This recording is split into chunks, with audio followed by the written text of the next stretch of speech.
Good afternoon. Welcome to God's Grace on Thee, an Angel Wallace Productions. Today is Wednesday, the 7th of August of 2024. It is 12:56 p.m. here in Reno, Nevada. It is beautiful. It is 92 degrees and fair and sunny. Before we get started, I just want to give a quick shout out to 92 Mustang, MS Pond 50, and Letty 60. They are our newcomers to our channel. Welcome. It makes me happy that you're here. There must have been something that you saw that you liked, so that pleases me. Thank you so much for being a part of my family. Today we're going to go on with the Phoenix Journals. This is part of the Usurpers of Freedom in Conspiracy. And so we will continue on with Chapter 10. It's recording number 3 from Hatton. It is Sunday, February the 17th of 1991 at 11:58 a.m., year 4, day 185. And he's going to talk to us about the Vatican of Judaism. Judaism, Pharisaism. Editor's note.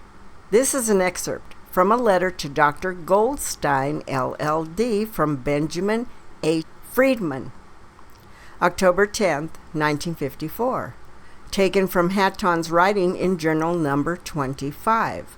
Bitter communion, altars of hemlock, and a new religion shall sweep across the lands, and the people will be deceived. The eminent Rabbi Louis Finkelstein, the head of the Jewish Theological Seminary of America, often referred to as the Vatican of Judaism, in his foreword to his first edition of his world-famous classic, The Pharisees, the sociological background of their faith on page 21 states, Judaism, Pharisaism, became Talmudism. Talmudism became medieval Rabbinism, and medieval Rabbinism became modern Rabbinism.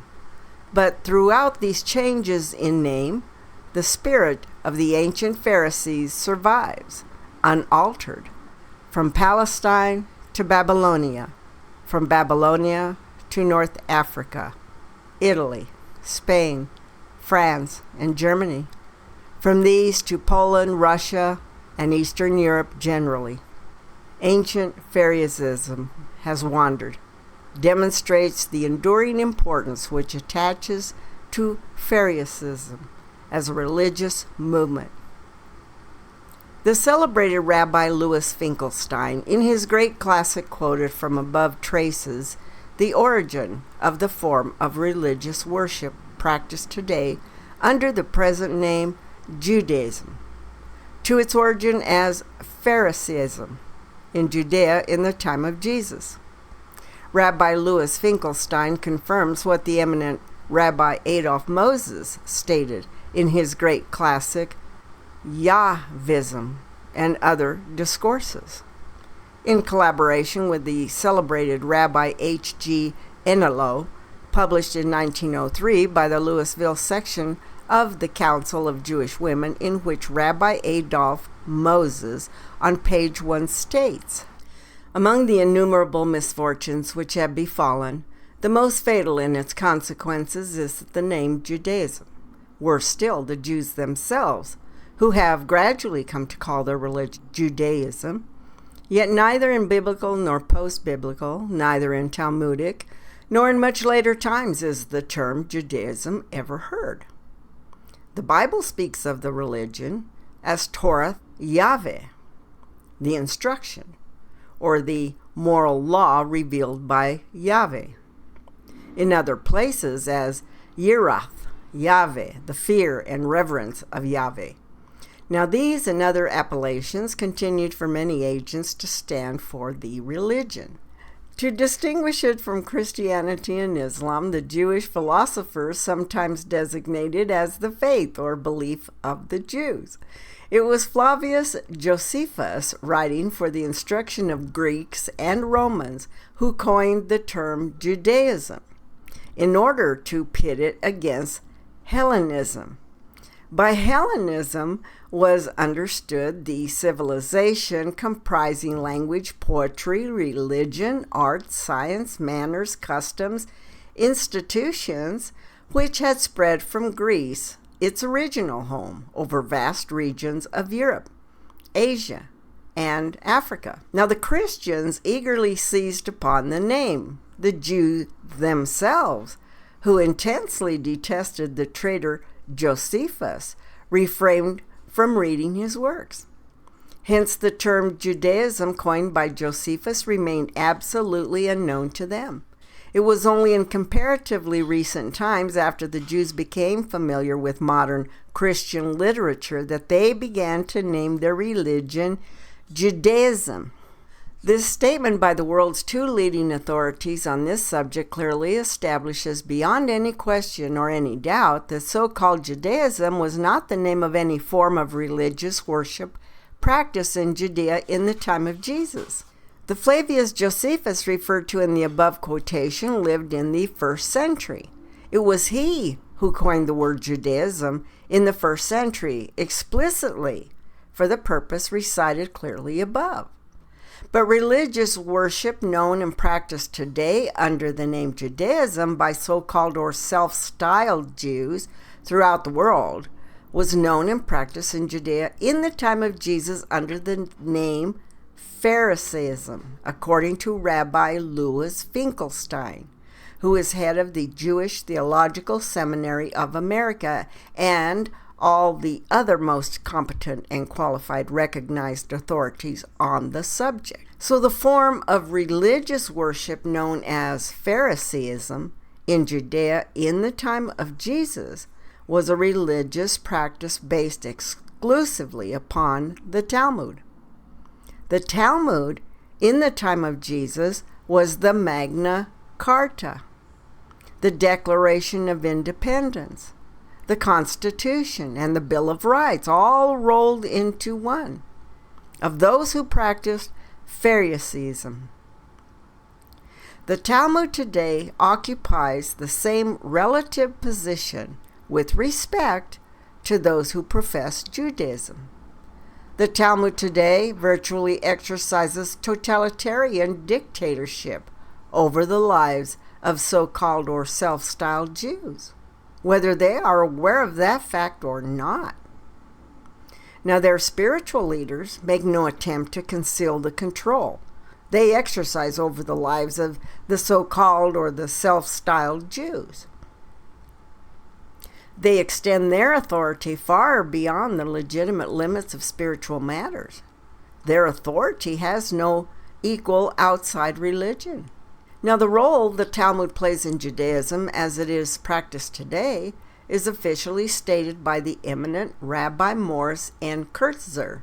He's the director of interreligious activities of the American Jewish Committee and the president of the Jewish Chaplains Association of the Armed Forces of the United States.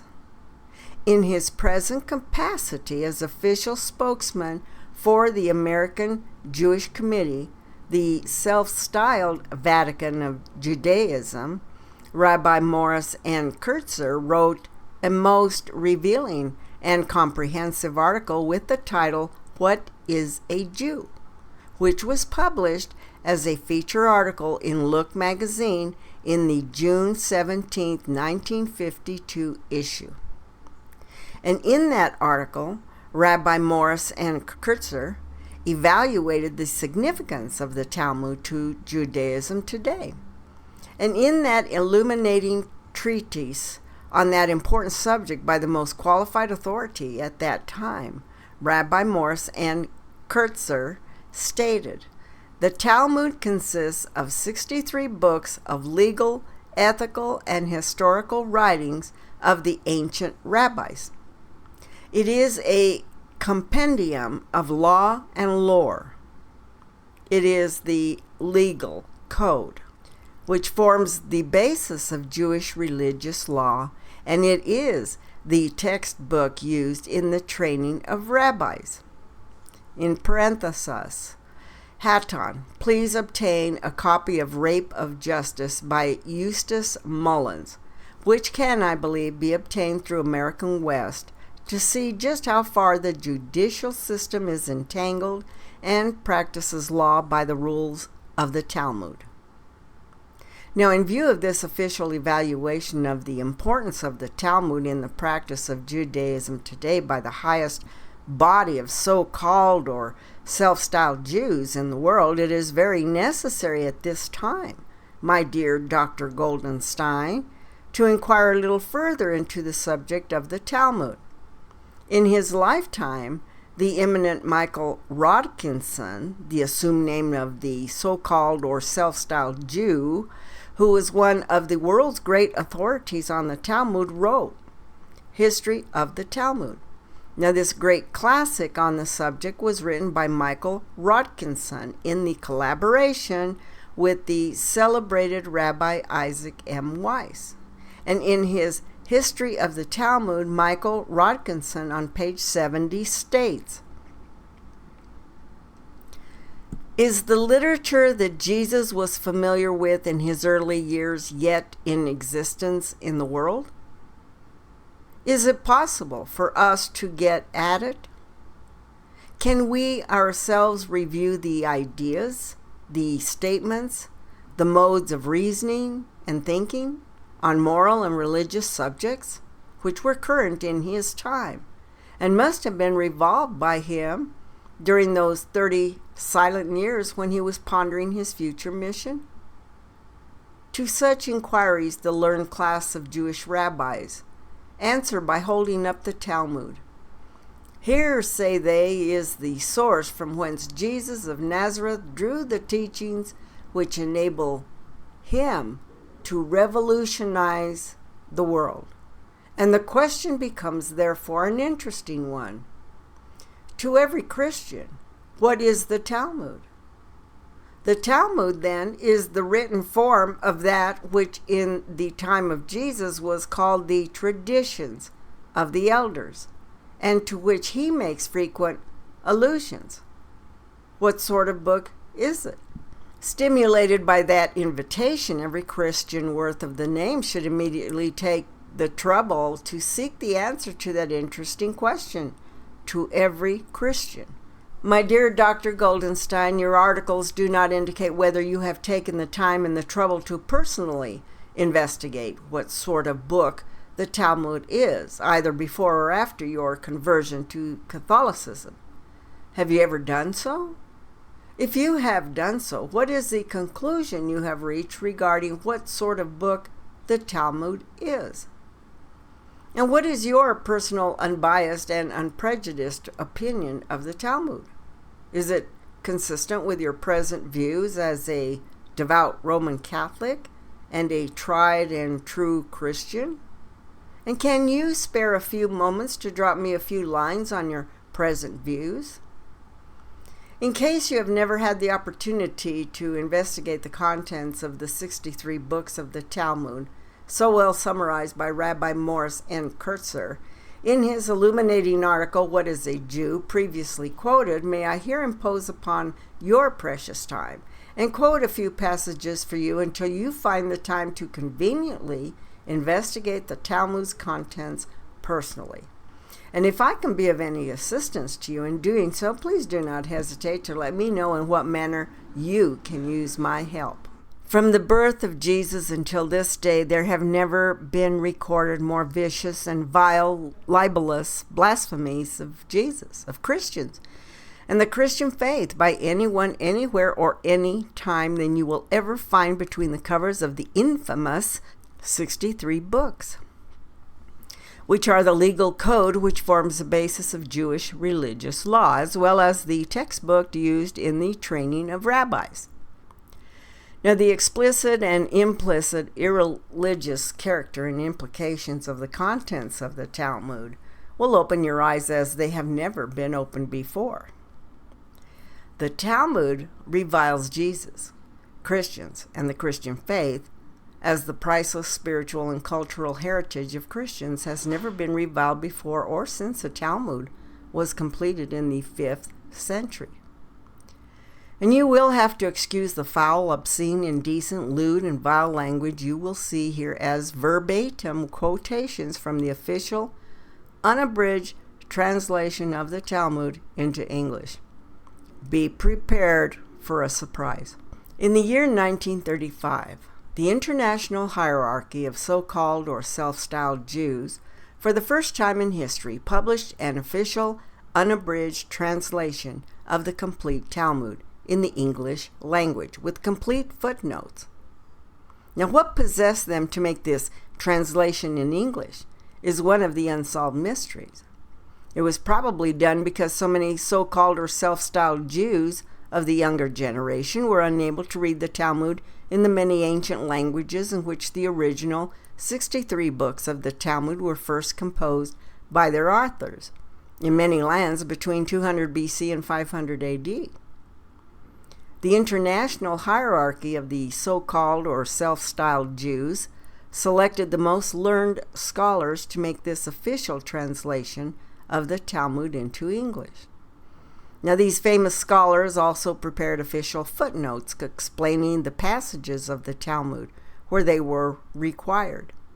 This official unabridged translation of the Talmud into English, which the official footnotes was printed in London in 1935 by the Socino Press. It has always been referred to as the Socino edition of the Talmud. A very limited number of the Socino edition were printed. They were not made available to any purchaser.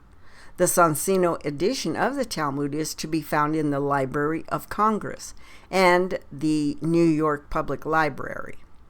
And a set of the Socino edition of the Talmud has been available to me for many years. They have become rare collector items by now.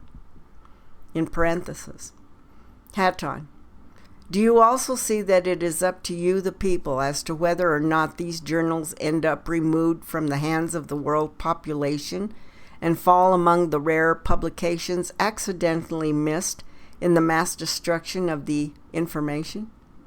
It is up to you, citizens of the world, as the world nears destruction at the hands of those who have stolen your very truth of God Creator. How can you know truth if all the documentation thereof is destroyed by the would-be kings and controllers of the planet? Now, the Socino edition of the Talmud, with its footnotes, is like a double-edged sword. It teaches the Talmud to countless millions of the younger generation of the so-called or self-styled Jews who are not able to read the Talmud in the many ancient languages in which the Talmud was written by its authors between 200 BC and 500 AD. And it also teaches Christians what the Talmud has to say about Jesus, about Christians, and about the Christian faith. Someday this is bound to backfire. Christians will someday challenge the assertion that the Talmud is a sort of book from which Jesus allegedly drew the teachings which enabled him to revolutionize the world on moral and religious subjects. The rumbling is already heard in places. In parentheses, Hatton says, as you read the quotations, I want, especially you ones who objected to Germain and Hatton using bullshit to see if a scribe would edit it out, to have you really pay attention as we put this information into your hands and see if you still believe the Christ fragment of God, Creator, creation would likely utilize these terms. The official unabridged Socino edition of the Talmud, published in 1935, was translated into English with notes, glossary, and indices by such eminent Talmudic scholars as Rabbi Dr. I. Epstein, Rabbi Dr. Samuel Deiches, Rabbi Dr. Israel W. Slotky, M.A. Lit. D. The Reverend Dr. A. Cohen, M.A., Ph.D. M.Sc. Jacob Schotter, A. Mishkan A. Cohen, M.A. Ph.D. Maurice Simon, M.A. and the Very Reverend the Chief Rabbi Dr. J.H. Hertz wrote the foreword for the Socino edition of the Talmud. The Very Reverend Rabbi Hertz was at the time the chief rabbi of England. The following are but a few of the many similar quotations with footnotes from the Sonsino edition of the Talmud, the sort of book from which Jesus allegedly drew the teachings which enabled him to revolutionize the world on moral and religious subjects. The book, Sanhedrin. What is meant by this? Rab said, pederasty with a child below 9 years of age is not deemed as pederasty with a child above that. Samuel said, pederasty with a child below 3 years is not treated as with a child above that. What is the basis of their dispute? Rab maintains that only he who is able to engage in sexual intercourse may, as the passive subject of pederasty, throw guilt upon the actual offender, whilst he who is unable to engage in sexual intercourse cannot be a passive subject of pederasty in that respect. But Samuel maintains Scripture writes, "And thou shalt not lie with mankind, as with the lyings of a woman." It has been taught, in accordance with Rab, pederasty at the age of 9 years and a day. 55a, he who commits bestiality, whether naturally or unnaturally, or a woman who causes herself to be bestiality abused, whether naturally or unnaturally, is liable to punishment. Footnotes. The reference is to the passive subject of sodomy. As stated in Supra 54a, guilt is incurred by the active participant, even if the former be a minor. Unless that 13 years old now, however, is stated that within this age of distinction is drawn, and the emphasis is in the original. Rab makes 9 years the minimum, but if one committed sodomy with a child of lesser age, then no guilt is incurred. Samuel makes 3 the minimum. At 9 years, a male attains sexual matureness. Leviticus 17:22. Rashi reads XXX, Hebrew characters ED, instead of ZZZ, Hebrew characters, in our printed texts. A male aged 9 years and a day who commits, etc. There are thus 3 distinct clauses in this Baraitha. The first, a male aged 9 years and a day, refers to the passive subject of pedastry, the punishment being incurred by the adult offender. Now this must be its meaning because, firstly, the active offender is never explicitly designated as a male, it being understood just as the Bible states, "Thou shalt not lie with mankind," where only the sex of the passive participant is mentioned. And secondly, if the age reference is to the active party, the guilt being incurred by the passive adult party, why single out pederasty? In all crimes of incest, the passive adult does not incur guilt unless the other party is at least 9 years and a day. Hence, the Baritha supports Rab's contention that 9 years and a day is the minimum age of the passive partner for the adult to be liable. Before giving any more verbatim quotations from the sort of book from which it is falsely alleged Jesus drew the teachings which enable him to revolutionize the world on moral and religious subjects, I wish to here again recall to your attention the official statement by Rabbi Morris and Kurtzer in Look magazine for June 17, 1952. In that official statement made by the Rabbi Morris and Kurtzer on behalf of the American Jewish Committee, self-styled the Vatican of Judaism, informed the 20 million readers of Look magazine that the Talmud is the legal code which forms the basis of Jewish religious law, and it is the textbook used in the training of rabbis. Remember that. as we continue. Now, before continuing, I also wish to call your attention to another feature confirming the official view of Rabbi Morris N. Kurtzer, the New York Times, on May 20th of 1954, who ran a news item under the headline, "Rabbis Plan a Fund to Endow 2 Chairs." The news item itself ran as follows: Special to the New York Times, Uniontown, Pennsylvania, May 19th. Plans for raising $500,000 for the creation of 2 endowed chairs at the Jewish Theological Seminary of America were announced today at the 54th Annual Convention of the Rabbinical Assembly of America. The professorships would be known as the Louis Ginsburg Chair in Talmud. This is further proof that the Talmud is not yet quite a dead letter in the training of rabbis. Is further proof needed on that question? The world's leading authorities on the Talmud confirm that the official unabridged Sonsino edition of the Talmud, translated into English, follows the original texts with great exactness. It is almost a word-for-word translation of the original texts.